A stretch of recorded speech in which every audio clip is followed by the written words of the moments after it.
विशेष साधक श्री जितेंद्र, थोड़ी विलंब के लिए क्षमा चाहता हूँ। तो सब पहले नौकार मंत्र के साथ शुरू करते हैं।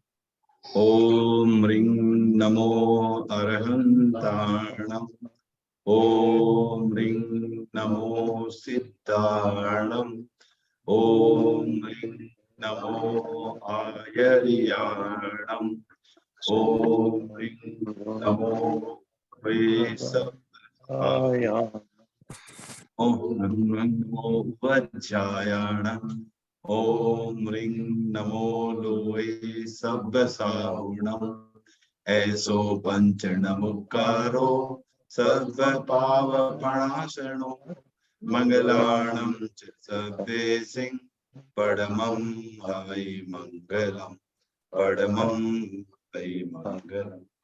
आराध्य के चरणों में वंदन। और आज की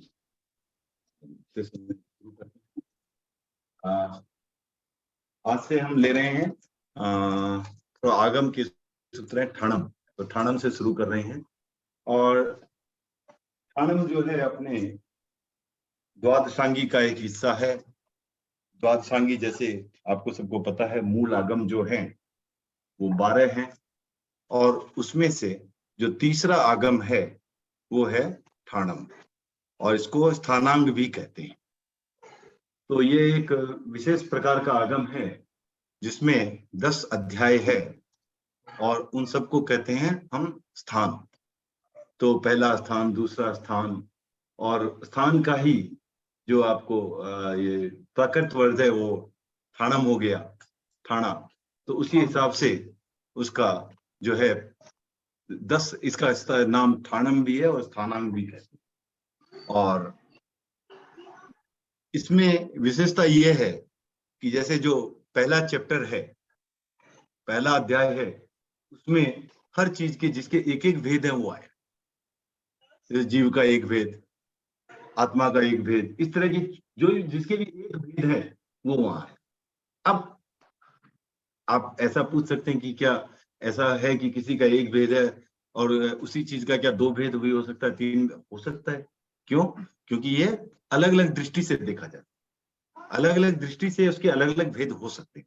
तो जो दूसरा चैप्टर है उसमें 2 भेद है, उसका भी वर्णन आया है। तीसरा चैप्टर है उसमें जिसके 3 भेद है उस हिसाब से आया है, राइट? तो अब जैसे ऐसा बोल सकते हैं कि जीव का ही लो, एक भेद क्या होगा? चेतनावान जो वो जीव है, एक ही भेद है, सभी जीव चेतनावान।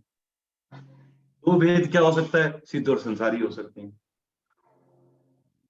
3 भेद क्या हो सकते हैं?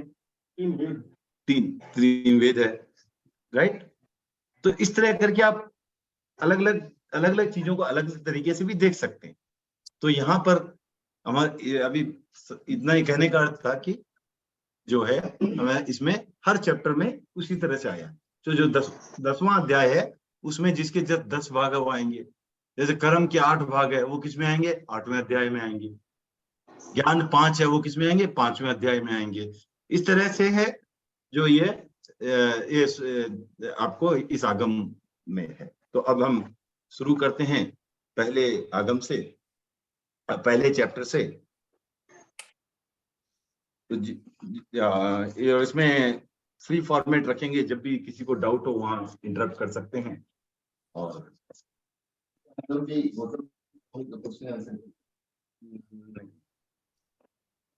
ऐसा तो नहीं, वो भगवती में ऐसा आता है। क्या है कि आपको ऐसा एक जगह मैंने पढ़ा है कहीं, सुधर्मा स्वामी जम्बू स्वामी, सुधर्मा स्वामी जम्बू स्वामी से क्या कर रहे हैं? वो पहला सूत्र में हो जाता है, तुयम में औसम तेणम भगवता एव मखायम। तो आयुष्मान, मैंने सुना है भगवान ने ऐसा कहा। तो आयुष्मान जम्बू को कह रहे हैं, कौन कह रहे हैं? सुधर्मा स्वामी कह रहे हैं। ये सारे जो भी ये सूत्र रूप में जो भी रचना हुई है, जो हमारे पास अंग उपलब्ध हैं, वो सारे सुधर्मा स्वामी द्वारा रचे। ठीक है? तो ये अब इसमें जो पहले हैं वो सारे अस्तित्ववाद के पद कहे जाते हैं।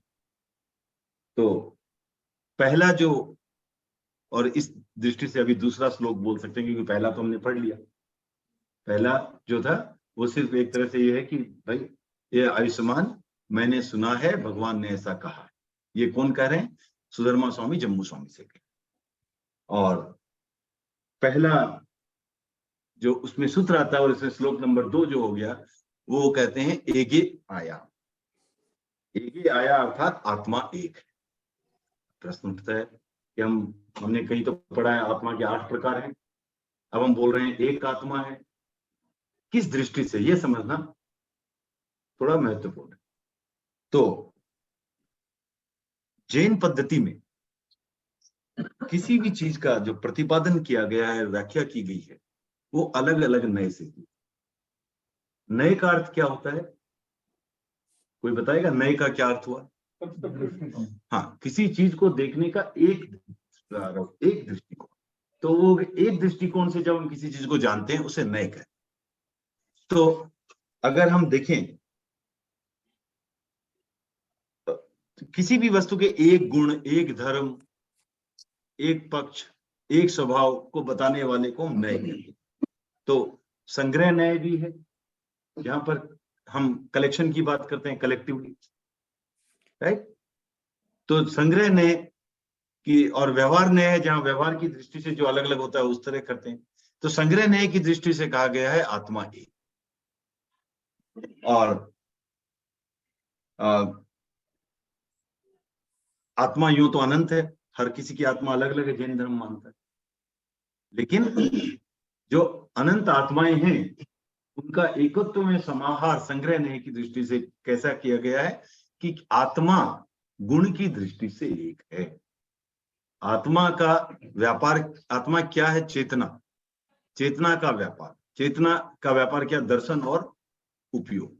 तो दर्शन और ज्ञान, दर्शन और ज्ञान की अपेक्षा से सभी आत्माएं एक, सभी आत्माओं में ज्ञान और दर्शन उपयोग है। तो इस दृष्टि से सभी आत्माएं एक। तो एक ही आया का अर्थ यहाँ ये। और इसमें अलग कुछ कहीं आता है कि द्रव्यार्थिक नय, पर्यायार्थिक नय। तो द्रव्यार्थिक नय का अर्थ हुआ कि जो द्रव्य की दृष्टि से, द्रव्य तो परिवर्तित नहीं, द्रव्य की दृष्टि से। और पर्यायार्थिक हुआ पर्याय की दृष्टि, अलग अलग। तो यहाँ भी वही फिर वही है, द्रव्यार्थिक रूप में आत्मा क्या है? जहां पर ज्ञान दर्शन का उपयोग है वही आत्मा है। उस दृष्टि से अनुयोग द्वार में 3 प्रकार की वक्तव्यता अर्थात एक्सप्रेशन कह सकते हैं बताए गए। तो क्या है? स्वसमय, स्वसमय वक्तव्य, वहां समय ना पड़े, स्वसमय वक्तव्य। तो जो जैन मान्यता के अनुसार जो है वो आ गया स्वसमय वक्तव्य। दूसरा आता है परसमय वक्तव्य। तो इसका मतलब जो चीजें जैनेतर में मान्य है उनका भी आगम में थोड़ा बहुत समाहित किया। और तीसरा आता है स्वसमय परसमय, दोनों दृष्टिकोण का जो है एक साथ जो जहां पर समाहित कर दिया गया है उसको कहा। तो हमारे जैन आगमों में तीनों प्रकार के का चित्रण मिलता है। और नंदी सूत्र में भी कहा गया है स्थानांग के विवरण में, इस स्थानांग में इस तीनों प्रकार की स्थापना की जाती। कौन सी तीनों प्रकार की? स्वसमय, परसमय और स्वसमय परसमय। तो आप यहाँ अगर देखेंगे किस दृष्टि से यहाँ क्यों इस की बात हुई, क्योंकि आत्मा का जहां तक सवाल आता है वहां पर हम फिर वेदांत की मान्यता ये भी तो ये एक ही आया जो है, ये सूत्र जो है वो दोनों की वक्तव्यता में आए। वेदांत में भी देखते हो तो क्या आता है? आत्मा एक है। और लेकिन दोनों में जो जिस दृष्टि से एक माना गया है वो एक सी बात नहीं। तो जैन दर्शन में तो मैंने कहा चेतना का व्यापार, ज्ञान और दर्शन चेतना का व्यापार। तो चेतना का व्यापार की दृष्टि से और जैन आगमों में आत्मा की अनेकता का भी प्रतिपादन हुआ कि आत्मा अलग है। और जहाँ भेद की बात होती है वहां उस प्रकार की बात भी की गई है। सांख्य जो है, सांख्य दर्शन, वो आत्मा की अनेकता को, एकता को नहीं। और वेदांत जो है वो आत्मा की, वो क्या मतलब एक परम ब्रह्म है और सब कुछ उसी से मिलता है, मानता है, तो उसकी दृष्टि से एकदम आत्मा एक ही है। तो सांख्य दर्शन में कुछ तर्क दिए थे कि आत्मा एक क्यों नहीं। तो हालांकि इस सूत्र की दृष्टि से हम आत्मा को एक कह रहे हैं, और जिस जिस परिप्रेक्ष्य में एक कह रहे हैं वो मैंने बताया। परिप्रेक्ष्य कौन से परिप्रेक्ष्य में कह रहे हैं कि चेतना का व्यापार है सारी आत्मा, उस दृष्टि से एक। सांख्य दर्शन कहता है कि जन्म मरण और करण, करण अर्थात इंद्रिय का जो भी आप योग की विशेषता होती है, वो करण मतलब कार्य जो कर सकते हैं वो तो इंद्रियों की जैसी सत्ता रहेगी उसी तरह कर सकेंगे आप, जो विविधता है विविधता है। तो कहते हैं जन्म मरण और करण की विशेषता, सब जीव एक साथ जन्म नहीं लेते, एक साथ मरते नहीं इत्यादि। तो फिर कैसे एक ही आत्मा होती, तो ये उनका तर्क है। तो हम खाली समझेंगे, तर्क में जाएंगे नहीं उसमें क्या है नहीं है। फिर कहा जाता है अयुगपत प्रवृत्ति, अर्थात सब जीवों में प्रवृत्ति भी एक साथ नहीं होती। तो वो कहते हैं कि भाई आत्मा अगर एक होती तो सब में प्रवृत्ति भी एक ही समय एक ही, वो भी नहीं हो रहा, अलग अलग समय अलग अलग प्रवृत्तियां हो रही है। और तत्व रजस और तमस, इनका विपर्य होना, अर्थात इनकी एक रूपता न होना, सब में एक जैसा नहीं है। तो इस दृष्टि से भी जो है उन्होंने उनका वो आता है ना, सत्व तो हो गया जो सात्विक विचार हो गया, रजस हो गया राजसिक, और तमस हो गया दुष्प्रवृत्तियां। तो ये आहार भी आता है ना, सात्विक आहार, उसी हाँ उसी का वो उन प्रवृत्तियों को बढ़ावा देता है, इसलिए उस दृष्टि से उन आहार का नाम सात्विक, राजसिक और तामसिक। जो तमस प्रवृत्ति को बढ़ावा देता है वो तामसिक, जो रजस प्रवृत्ति को बढ़ावा देता है राजसिक, और जो सात्विक प्रवृत्ति को बढ़ावा देता है वो सात्विक। तो जैन आगमों में भी ऐसे आत्मा के अनेक होने के जो तर्क दिए गए हैं वो कुछ इस प्रकार है कि एक व्यक्ति अपना दुख दूसरे में संक्रांत नहीं कर सकता। मैं अपना दुख आपको नहीं दे सकता, मेरा दुख है मेरा, मेरा सुख है मेरा है। एक व्यक्ति के द्वारा किए गए कर्मों का फल दूसरा कोई नहीं भोग सकता। मैंने कर्म किया, मैं ही भोगूंगा, नहीं तो इस दृष्टि से भी आत्मा अनेक होती है ये पता चलता है। आत्मा अनेक है क्योंकि अगर एक ही होती तो भाई कोई भी कर्म करे क्या फर्क पड़ता है। और मनुष्य अकेला जन्म लेता है, अकेला मरता है, कारीगन है, आयो एक लो जासी एक लो। इस दृष्टि से भी हम कह सकते हैं कि आत्मा अलग अलग है। परित्याग और स्वीकार भी प्रत्येक व्यक्ति अपना अपना करता है, का आवेग भी सब में अलग अलग होता है। तो कहने का जितनी विविधताएं हैं, अगर कोई एक ही सोर्स एक ही रहता तो ये विविधताएं कहाँ से आ रही। तो इस दृष्टि से जैन भी ये मानता है कि आत्माएं अलग है। लेकिन इस सूत्र में जो आया है वो मैंने बताया एक ही आया, किस दृष्टि से आत्मा एक। इसका मतलब ये नहीं कि सारी आत्माएं एक है। हालांकि वेदांत का क्या है, वेदांत का एक सिद्धांत है प्रत्येक आत्मा। प्रत्येक आत्मा मतलब पश्चात आत्मा। तो इसका मतलब कि जो भी हम जीव देख रहे हैं वो सारे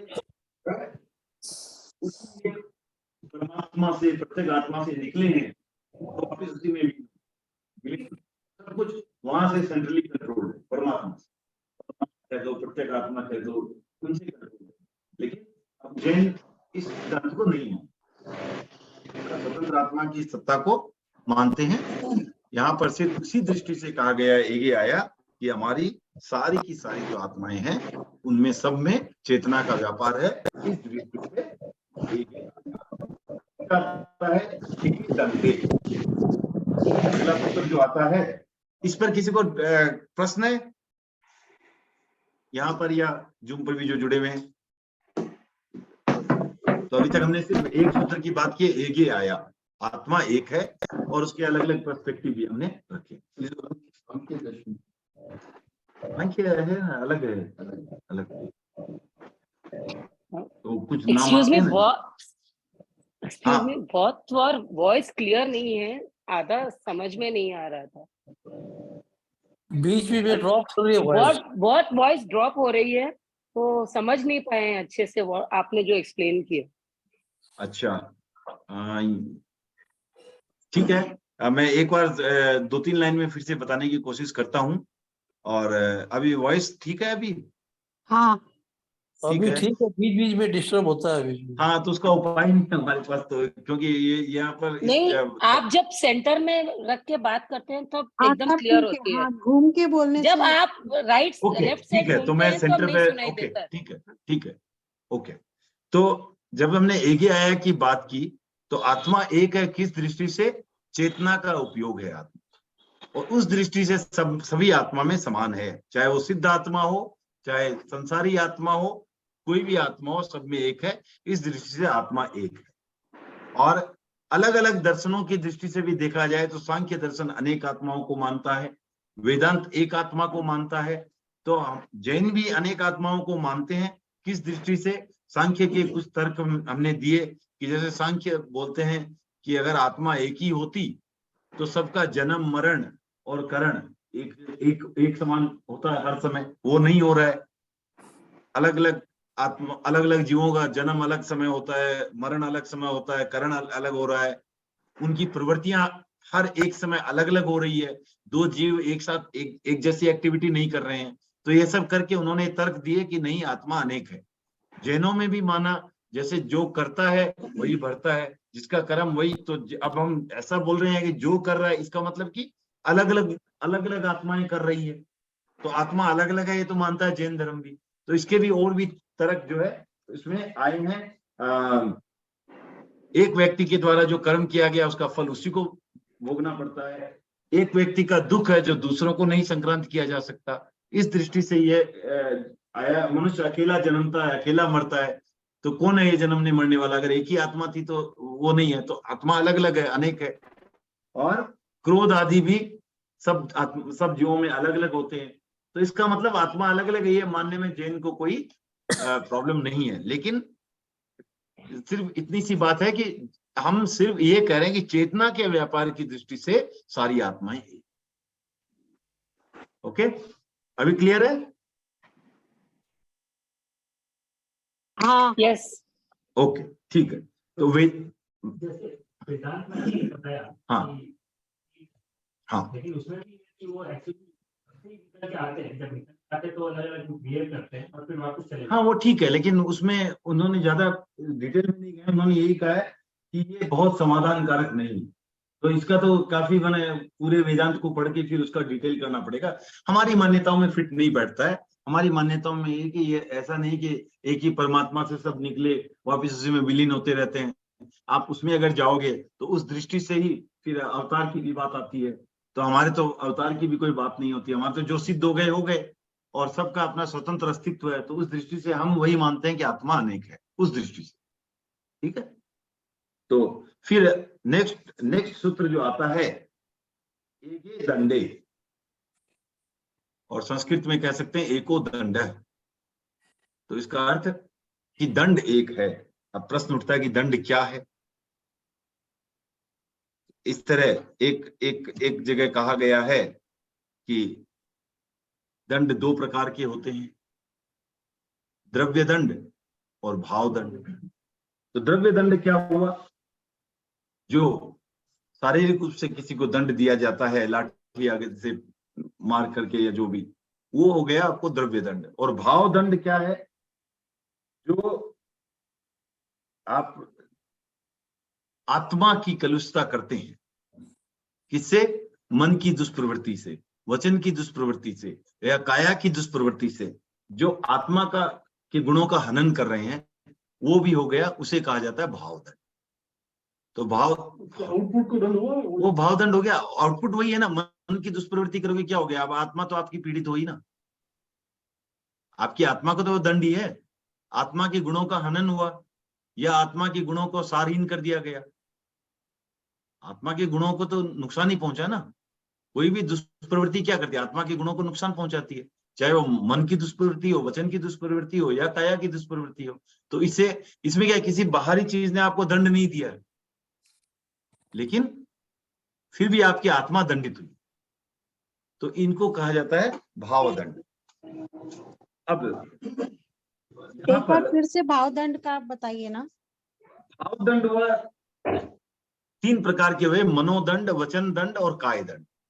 तो ये क्या हुआ? जैसे मन की दुष्प्रवृत्ति।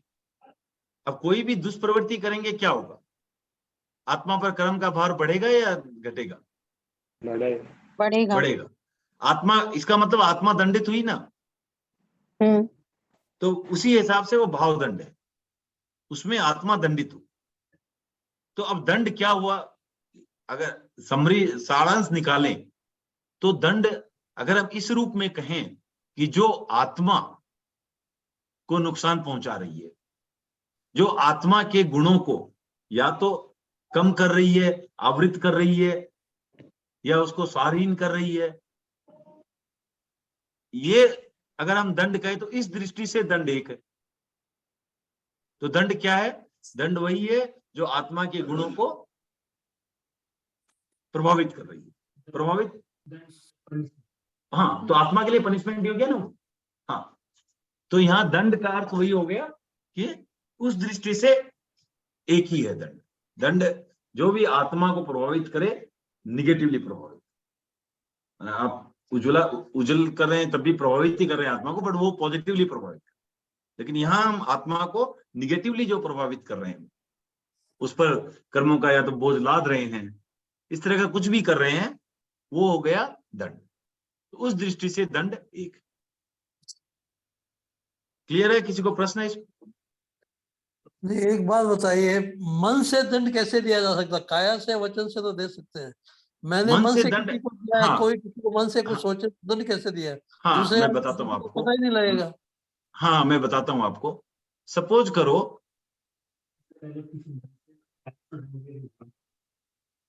हाँ ठीक है, अच्छा, आप वचन से दंड या काया से दंड किस तरह समझ रहे हैं, आप बताओ। किसी को हमने वचन ऐसा कहा जिससे दंड मिला, वो काया को, आत्मा को नुकसान हुआ। काया से भी नहीं, किसी को कुछ कर आप सकते हैं, लेकिन वचन से जो दंड दे रहे हो, मान लो किसी को आपने अपशब्द कहे, हाँ, तो आप क्या समझ रहे हो कि उसको दंड दिया है? राइट। नहीं, अपनी आत्मा को नहीं, दंड दिया। आप अपने आप को दंड दे रहे हो। हाँ, कैसे दे रहे हो? क्योंकि वो वचन की दुष्प्रवृत्ति के कारण आप पर कर्मों का भार चढ़ा है। ठीक, अपनी अगर आप आत्मा। मेरे को कुछ गलत बोल रहे हो, हम्म, अगर मेरे को आप कुछ गलत बोल रहे हो और मैंने उसको सहज भाव से लिया, तो मेरे को तो दंड मिला ही नहीं, स्वयं को मिलेगा। दंड तो आपको मिला। तो हम अपनी आत्मा की बात कर रहे हैं, दूसरे से कोई मतलब नहीं है। हाँ, तो अपनी दंड आत्मा हम का अपने जहां आप तक को दे सवाल रहे है, हैं। तो अपनी आत्मा जो है वो खाली सुन के दंड थोड़ी देती है। वो तो हाँ। अगर आपके मन में भी विचार आया गलत, तो उस पर अपने भी आप कर्म को, चढ़ता है, तो उस अपने पर आप भी को कर्म कंट्रोल चढ़ता होगा। है। हाँ, सही बात। अगर आपको मन में आया कि आज निर्मल जी को परेशान करना है, हाँ, वो मन में ही अपनी आया, आत्मा आपने को। न तो वचन में आया, न आपने कहा, न आपने काया से कोई प्रयास किया मुझे तंग करने का, लेकिन अगर आपके मन में आ गया तो क्या हाँ, होगा? वो भावदंड हो गया। तो आपके लिए तो भावदंड हो ही गया। बिल्कुल। तो जो इसीलिए ये 3 प्रकार के भावदंड हो गए, मनोदंड, वचन दंड, काय। ठीक है? ठीक। तो ऐसा हो सकता है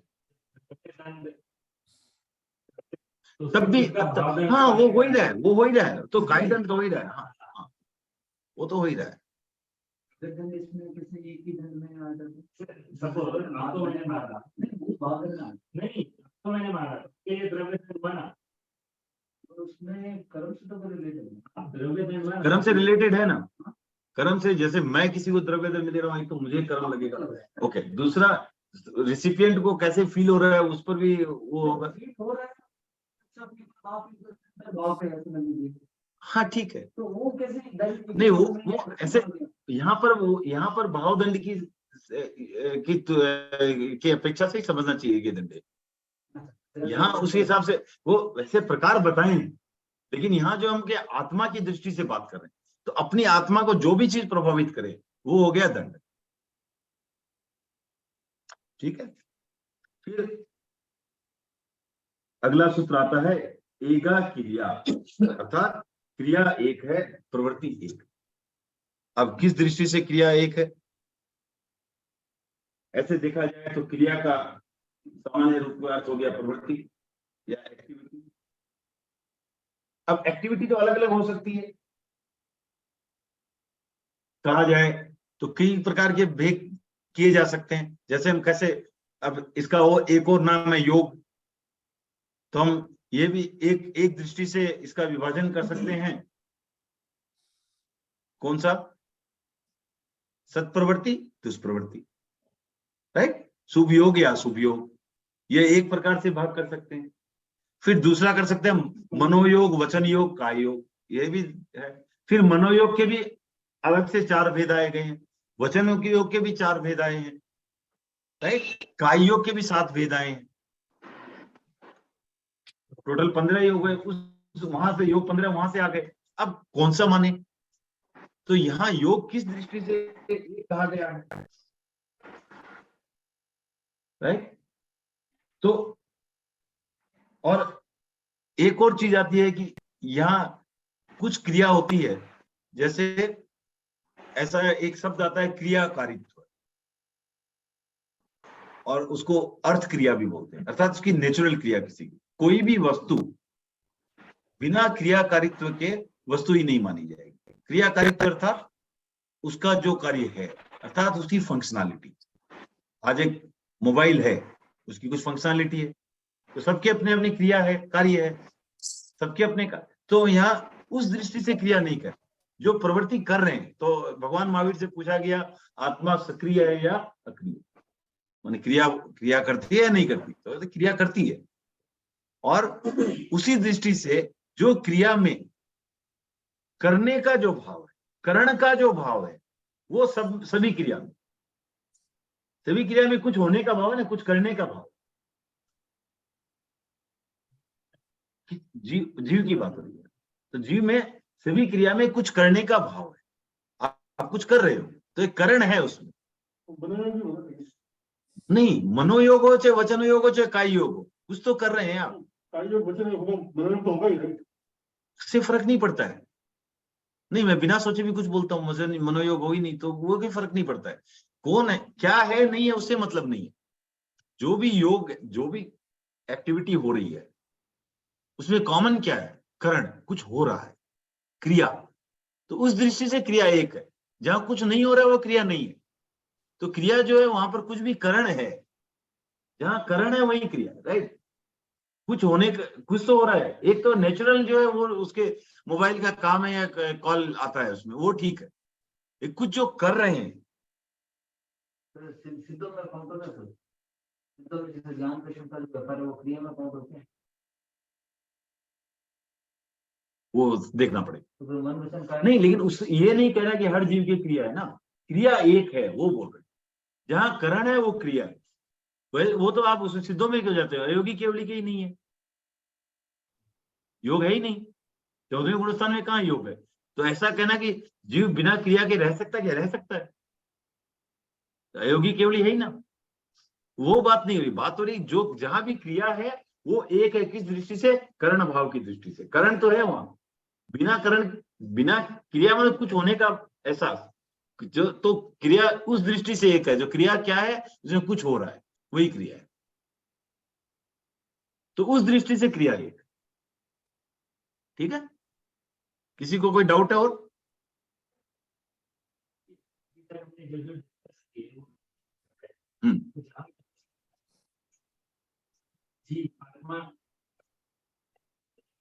नहीं, वो और भी आएगा। ये तो अभी शुरुआत है इसकी। हाँ, अभी तक तो ऐसे हाँ वो ठीक है, आगे ही आ जाएगा, अभी नेक्स्ट में ही आ जाएगा, 1-2 में ही आ जाएगा, अब थोड़ा होल्ड करें, 1-2 में ही आ जाएगा, वो सारे सारे तत्व आ जाएंगे उसमें, ऐसे कुछ नहीं, खाली जीव ही ऐसा कुछ नहीं, जीव अजीव पुद्गल सब है, लोक अलोक सब कुछ है। जैसे हम सांस ले रहे हैं, आंख से एक फुल्ली या कुछ भी देख रहे हैं, तो ये क्रिया नहीं है, ये क्रिया है, विशेष प्रयोजन से देखने से क्रिया है, या विशेष प्रयोजन नहीं से नहीं करने- ये क्रिया है, ऐसे भी बिना प्रयोजन देख रहे हैं वो भी क्रिया है, अच्छा, लेकिन कुछ तो हो रहा है ना, दिख रहा है ना, कुछ होने का भाव तो है ना। तो ऐसा क्या काम है जो क्रिया में नहीं है? नहीं ऐसा कुछ काम नहीं है, वही इसी दृष्टि से बोल रहे हैं, वो क्रिया है, वही वो है, ठीक, राइट।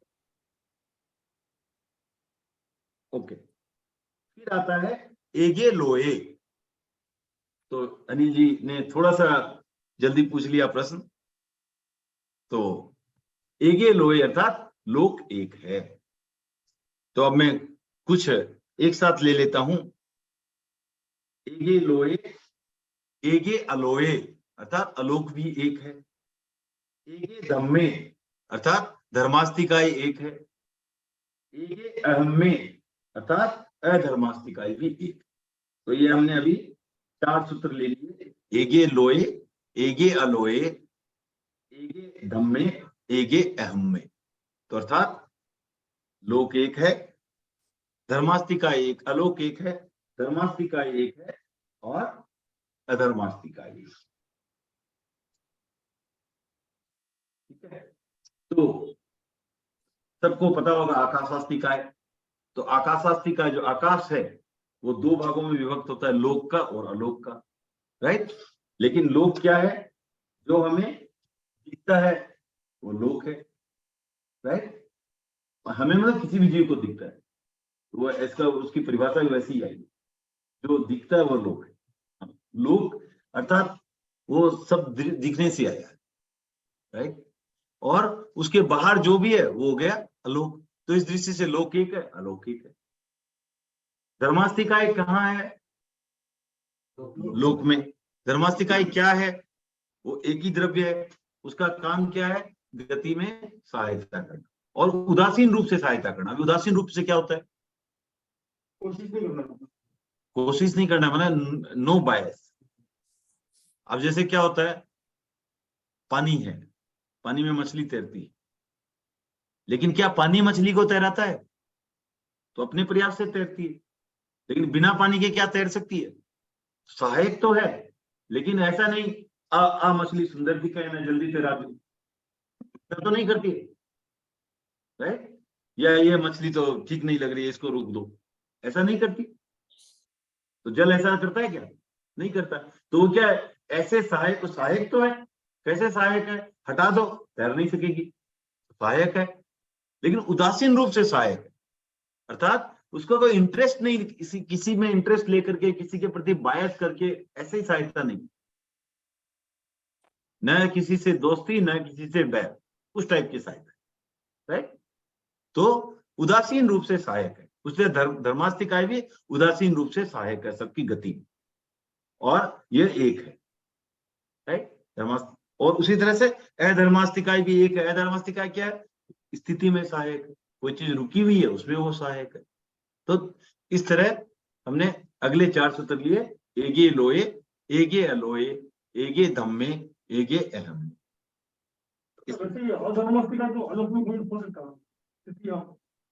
ऐसा नहीं है ना, स्थिति जहां कुछ स्थिति करने की नहीं है, वहां स्थिति किसकी करोगे, स्थिति कुछ है ही नहीं वहां। धर्मास्तिका या धर्मास्तिका लोक में ही व्याप्त है, जहां गति नहीं है वहां स्थिति का महत्व क्या है, नहीं। स्थिति किसकी हो, तो फिर मैं बोलूंगा गति है, एक ही बात है ना। कुछ है ही नहीं तो गति भी है, अगर कुछ है तभी तो आप बोलोगे ना। अब आप बोलोगे कहीं कोई वहां जहां आदमी नहीं है वहां जिंदा मरते की क्या बात होगी, आदमी है तब बोलोगे क्या वो जी रहा है या नहीं जी रहा है, अच्छा है या बुरा है। आदमी नहीं है तो आप बोलोगे है ही नहीं तो अच्छा है, मैं बोलूंगा है ही नहीं तो बुरा है।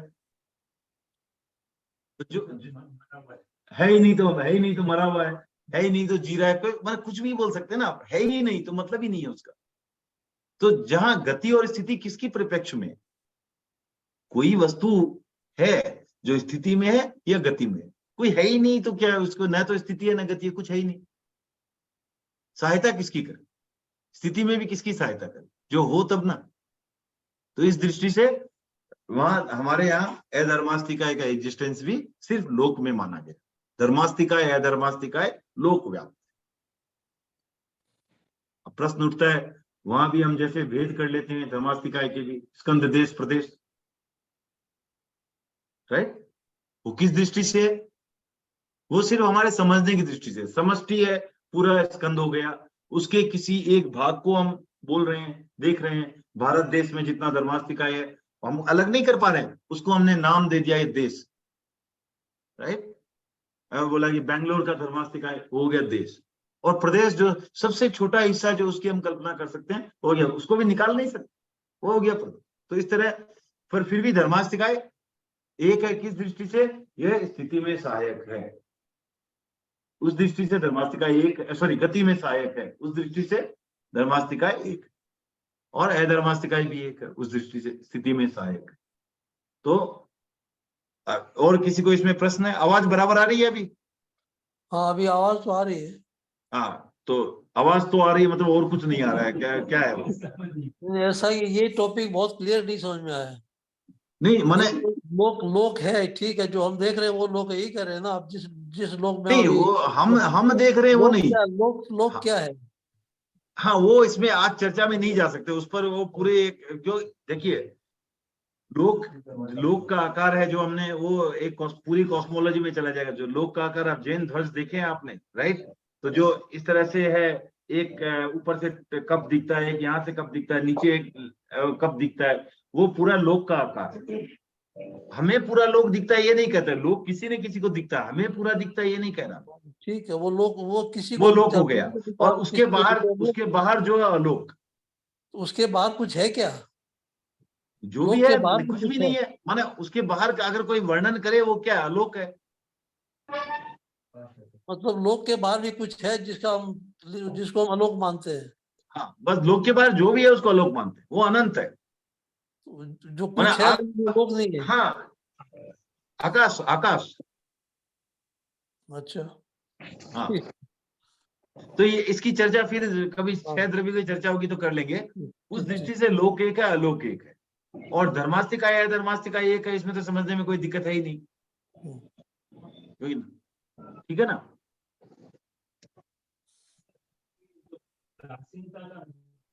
हाँ, तो जो अजीब चीज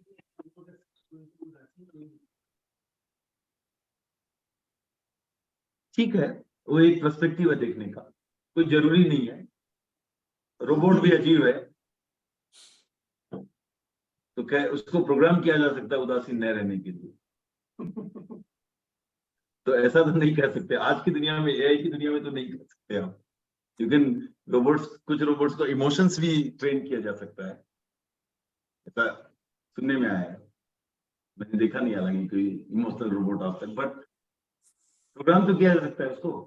धर्मास्तिका तो हम प्रोग्राम नहीं कर सकते, हमारी कार ने जल्दी चला दे। रोबोट हाथ होते तो इसका हाथ ठीक चलता नहीं है ठीक से हाथ, उसको तो प्रोसेस वो रोबोटिक हाथ यूज करते हैं ना। हाँ, वो ठीक है, तो वो उसमें चर्चा में नहीं जाएंगे। धर्मास्तिका उदासीन है, इतना है। सारे जीव उदासीन है या नहीं पता, सारे अजीब उदासीन है या नहीं पता। वैसे तो आपका शरीर भी अजीब ही है, उदासीन है क्या? जीव संलग्न है, लेकिन ऐसे तो अजीब ही है। ठीक है, एनीवे, तो उसमें अब क्लियर हो गया ना। वैसे कि हमारी जहाँ चर्चा है वो धर्मास्तिका या धर्मास्तिका, वो उदासीन, कोई शंका नहीं। फिर आता है एगे बंधे एगे मुख्य, मतलब बंध एक है, मोक्ष एक है। एगे पुण्य एगे पावे, पुण्य एक है, पाप एक है। एगे आश्रवे एगे संवरे, आश्रव एक है, संवर एक। तो ये अगले 6 जो है वो कर्म के रिलेटेड सारे आ गए, राइट? तो एगे बंधे, इसका अर्थ क्या हुआ यहाँ पर? बंध जो है वो एक है। क्यों कि बंध किस दृष्टि से एक है कि सारे के सारा बंध जो है वो आत्मा पर कर्म रूप में चिपकता है, कर्म रूप से आत्मा को बद्ध करता है, इस दृष्टि से बंध एक। कोई भी बंध ऐसा नहीं है जो आत्मा को कर्म रूप में नहीं चिपक या बंधन में नहीं डालता, ऐसा कोई बंध है क्या? नहीं है, राइट। तो उस दृष्टि से सारे बंध एक। फिर आता है हमने कहा मोक्ष एक है। तो मोक्ष क्या है? जो एक दृष्टि से एक है, कौन सी दृष्टि से? कर्म मुक्त आत्मा, वही मोक्ष है। जहां एकदम कर्म मुक्त हो गए वो मोक्ष है। तो सब मोक्ष की एक ही परिभाषा है, एक ही है। जो क्या है मोक्ष? कर्म मुक्त आत्मा, उस दृष्टि से एक है। सारा मोक्ष, सारी कर्म मुक्त आत्मा एक है। तो एक ये बंधे, एक ये मोक्ष, ये दो हो गया। फिर हमने कहा एक ये पुण्य, एक ये पाप। तो एक ही पुण्य है और एक ही पाप है। तो पुण्य क्या है? जो जीव को सुख अनुभूति दिलवाए, जो जीव को सुख की अनुभूति दिलाए वो पुण्य। तो जिसे पुण्य एक ही है। कोई ऐसा पुण्य है जो सुख की अनुभूति नहीं दिलाएगा, दुख की अनुभूति दिलाएगा, तो वो पुण्य नहीं कहा जाएगा। पुण्य वही है जो सुख की अनुभूति दिलाए, राइट। जो आपको, आत्मा को तो नहीं लेकिन शरीर को, राइट, जीव को। तो जीव क्या है? आत्मा और शरीर का हमारा जो ये जीवन है वो क्या है? आत्मा और अजीव का संबंध है, और उसके द्वारा हम सुख अनुभव करते हैं शरीर के द्वारा, राइट। तो वो पुण्य हो गया। और पाप क्या है? जो दुख का अनुभव कराए, करेक्ट है। तो इस तरह पुण्य भी एक है, भी एक है। फिर आता है आश्रव एक है और संवर एक है। आश्रव क्या है? जो ऐसी आत्मा की अवस्था जो कर्म को आकर्षित करती है, राइट। जो कर्म को आकर्षित करे वो आत्मा, आश्रव। और जो कर्म को आने से रोके वो संवर। तो इस तरह आश्रव भी एक है, संवर भी एक है। किस दृष्टि से एक है? आश्रव एक है, क्या है उसका काम? कर्म को आने से रोकना, कर्म को आकर्षित करना, आने देना। और संवर भी एक है, उसका क्या काम है? कर्म को आने से रोकना। तो इस दृष्टि से एक एक, तो आश्रव एक, संवर एक। ओके, आगे चलें।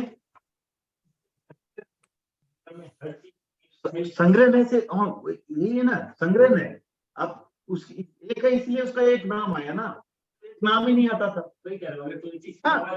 हाँ, लेकिन वो किस दृष्टि से है वो यहाँ समझना है, क्यों आया है वो नाम वो समझना है। आश्रव है, आश्रव क्या है?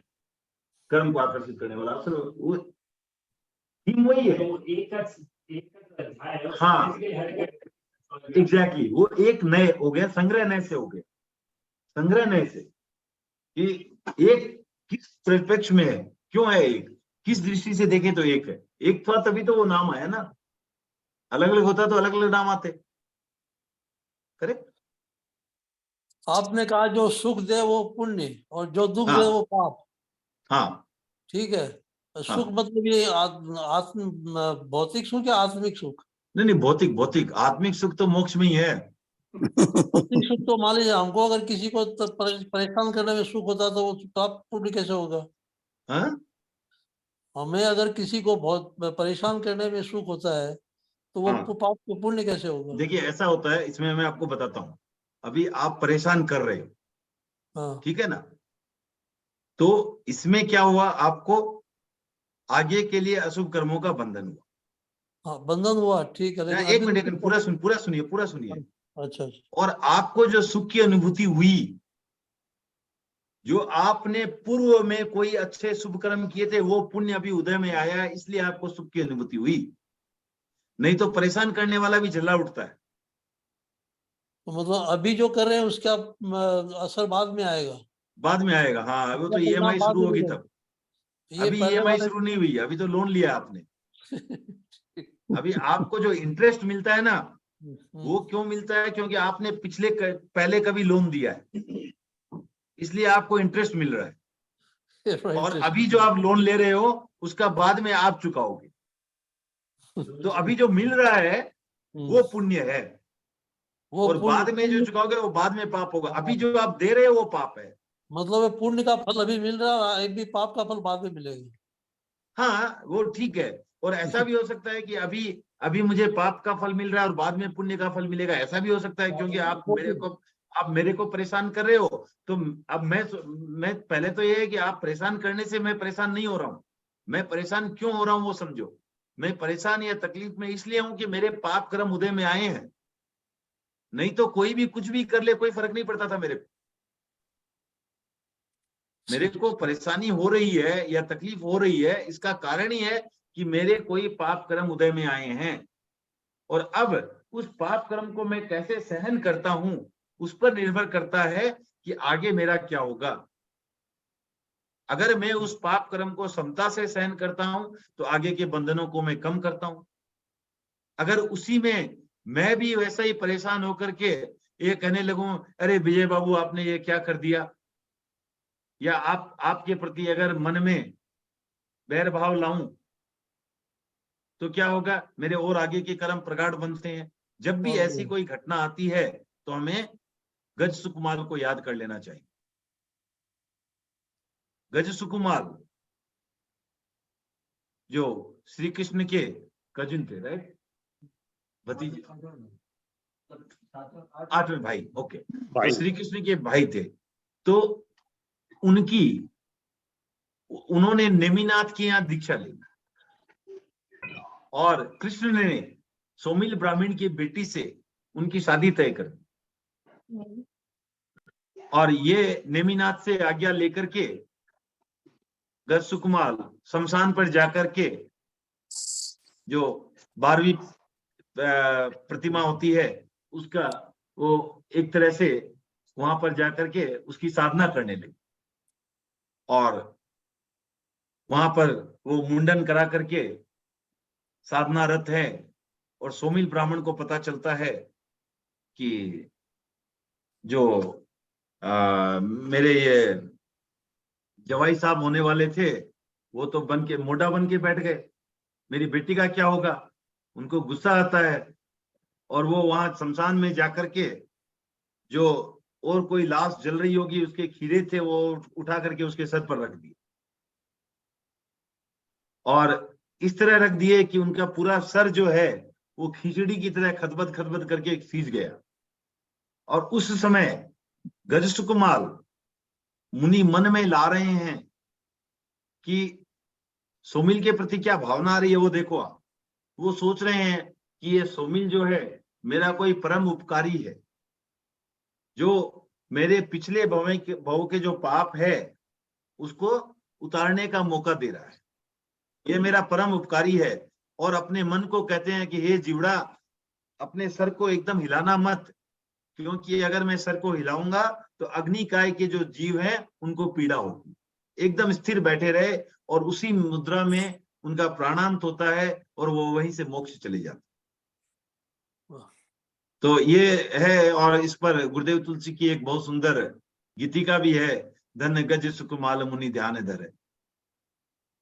तो ये सब आप अगर तो पढ़ेंगे तो उसमें पूरा वर्णन आएगा। और रुचि होगी तो हम कभी हमारे गायक अशोक जी हैं उनको बोलेंगे वो गीत लेके आए और यहाँ सुनाएंगे। तो बहुत बहुत सुंदर गीत है। आज आए नहीं अशोक जी? अशोक जी आज आए हैं, लेकिन आज वो उनके पास गीत नहीं होगा संभवतः। अशोक जी तो आज आए हैं। तो अब आप जब देखते हैं मेरे चेहरे पर मुस्कान है, मतलब कि अशोक जी आएंगे। हमारे परम मित्र हैं हम तो। हमारा क्या है, हम तो धर्मास्तिका है नहीं कि उदासीन भाव से रहेंगे।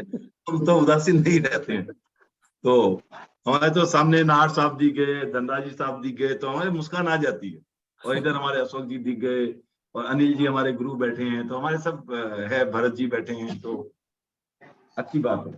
तो उसके बाद आगे चलते हैं। एगा वेणा एगा निर्जरा। एगा निर्जरा, तो वेदना एक है और निर्जरा भी एक। तो किस दृष्टि से वेदना एक है, किस दृष्टि से जो है निर्जरा एक है। तो वेदना का यहाँ अर्थ है कि जो कर्म के उदय में आने से, फिर कट रही है आवाज। कर्म के उदय में आने से जो, अभी आ रही है आवाज? आ रही है। हाँ हाँ, ठीक है। तो कर्म के जो कर्म पुद्गल का हम अनुभव करते हैं, वो कर्म उदय, हाँ, भोगते हैं, तो उनका जो अनुभव करते हैं उसका नाम है वेदना। ठीक है। अशुभ शुभ दोनों हो सकता है, वो भी वेदना में है। साता वेदना हो, असाता वेदना हो सकता है, वेदना वेदना है, राइट। तो वेदना मतलब वो अनुभूति जो है वो हो गई वेदना। और निर्जरा क्या है? जो वो कर्म छटने के बाद जो आत्मा का शोधन होता है आंशिक रूप से, उसे कहते हैं निर्जरा। तो उस दृष्टि से वेदना भी एक है और निर्जरा भी एक। किसी भी कर्म की, किसी भी कर्म की अनुभूति जो होती है, कर्म उदय, कर्म पुद्गल उदय में आने से जो अनुभूति होती है उसका नाम है वेदनीय। से मतलब नहीं, राइट। वो आपके शरीर को जो अनुभव हो रहा है वो अलग है। कर्म पुद्गल के उदय में आने की जो अनुभूति होती है, हाँ हाँ, जो कर्म पुद्गलों के उदय में आने का ही जो अनुभव कर रहे हो आप, उसका नाम वेदना। हाँ हाँ, कर्म पुद्गल नहीं, ये अनुभव होना कि कर्म पुद्गल उदय में आ गए, वही हुआ है वेदना। तो कर्म पुद्गल उदय में आ गए वो वेदना है। अब जैसे आप देखो कि आप ऐसा मान लो कि आप ऐसा सिंपल सा एग्जांपल देता हूं, नहीं जमे तो आप छोड़ देना, जमे तो ले लेना। जैसे कोई हमारे डोर पर नॉक किया तो अतिथि आ गया, राइट। जो आए वो, उसका आने का जो अनुभव हुआ वो हो गया वो हो गई वेदना। अब वो चले गए, आने से जो घर आंशिक रूप से खाली हो गया, आंशिक रूप से, अब उसको तो मैं ऐसा तो नहीं बोल सकता कि साफ हो गया, क्योंकि ऐसा तो नहीं मानता कि अतिथि वो, लेकिन आप ऐसा समझो कि कोई ऐसा आया कि कोई मान लो कि कचरा आया नॉक दे करके, तो वो जो अनुभूति हुई वो वेदना हो गई। वो चला गया तो जो उज्ज्वलता हुई वो निर्जरा हो गई। तो उसका आने और जाने का अनुभव इटसेल्फ इज है। कर्म उदय में आने का अनुभव ही वेदना है। ठीक है। तो आज अभी 9 बज रहे हैं। अशोक जी चाहें तो वो गज सुकमाल का गीत ले सकते हैं। गीत तो हम दे सकते हैं, आप ऐसा बहाना नहीं बना सकते। नहीं, आज नहीं। विजय जी, वो अशोक जी बोल रहे हैं अगर आप उनको पर्सनली रिक्वेस्ट कर देंगे तो नेक्स्ट टाइम ले लेंगे। अगर समय हो तो कम से कम मुखड़ा ही सुना दे। नहीं, वो भी तो गाते हैं ना। नहीं आप सुना दीजिए।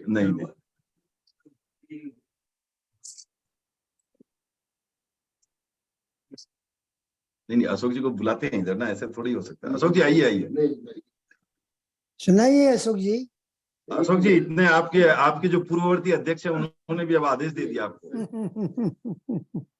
मैं आपको गीत देता हूँ सर, इधर है मेरे पास।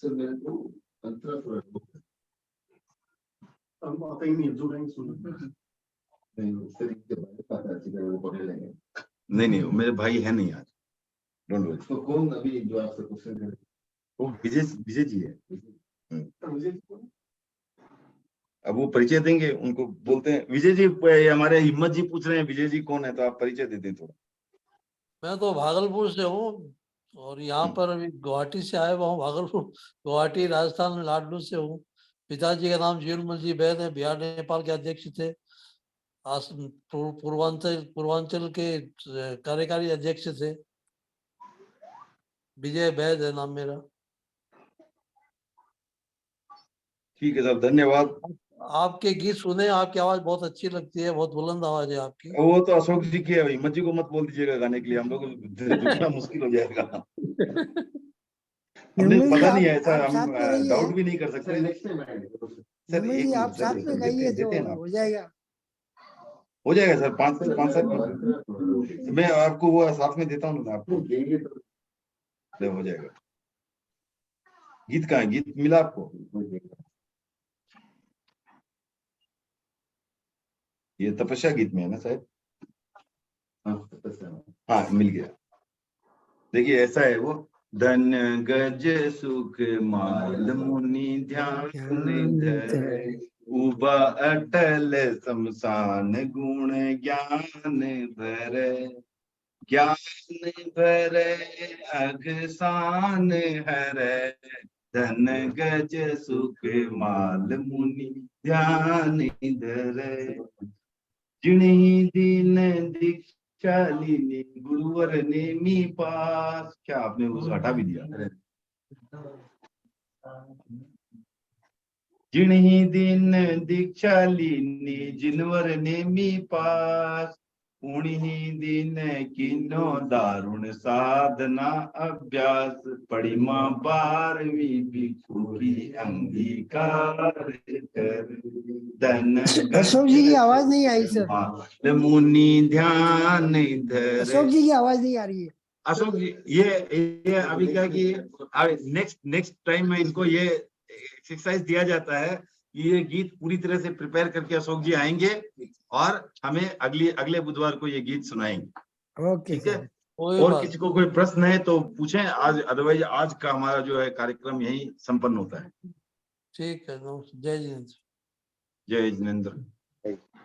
जय जिनेंद्र। तो कभी जय बीच बीच में आवाज थोड़ी डिस्टर्ब होती है, पर ओवरऑल अगर समझ में आ रहा है तो ठीक है, क्योंकि ये क्या नेटवर्क की थोड़ी यहाँ समस्या रहती है। हाँ पर नहीं तो भी लगातार करती बाद रहती में ठीक हो तो गया। कुछ समझ नहीं आता। एकाध हाँ, बार ठीक है। मतलब करेगा, लेकिन बीच बीच में करते करते अगर मान ले 5 मिनट 10 मिनट तक करती रहती है तब फिर कुछ समझ नहीं ये ऐसा मैंने अनुभव किया कि जो मेरे यहाँ पर क्लास लेने के बाद जो घर में नहीं पढ़ते उनके लिए आवाज ज्यादा कटती है। तो आप अगर घर में भी पढ़ोगे तो कम कटेगी। तो ऐसा सामने देख के बोलते हो ना, सामने देख के बोलते हो तो नहीं कटती है। आप थोड़ा चेहरा लेकिन वो घुमाते हो क्या है, तो कट जाती है। लेफ्ट राइट होने से कट जाती है। हाँ लेकिन वो क्या है, सूत्र तो बुक में देखना यहाँ पड़ता पे है एक ना। बात कहना चाहता हूँ, आप लोग तो भवन में जाते आते रहते बराबर। नहीं सूत्र बुक में देखना पड़ता है। भवन में वो जो सूत्र याद नहीं रहते, सूत्र बुक में देखना पड़ता है। इसलिए बुक साइड में पढ़िए। नेक्स्ट टाइम शायद इस तरह करके बुक सामने रखूंगा। ठीक है, अभी इस तरह के करूंगा नेक्स्ट टाइम। ठीक है, मेरा एक ठीक है। चलिए, निवेदन सबके आप बहुत लोगों बहुत धन्यवाद और ओके सर, मिलते हैं अगली किसी क्लास में केस फिर में अगले बुधवार। थैंक ओम यू। आराम। किसी केस ओम में आराम। Thank you.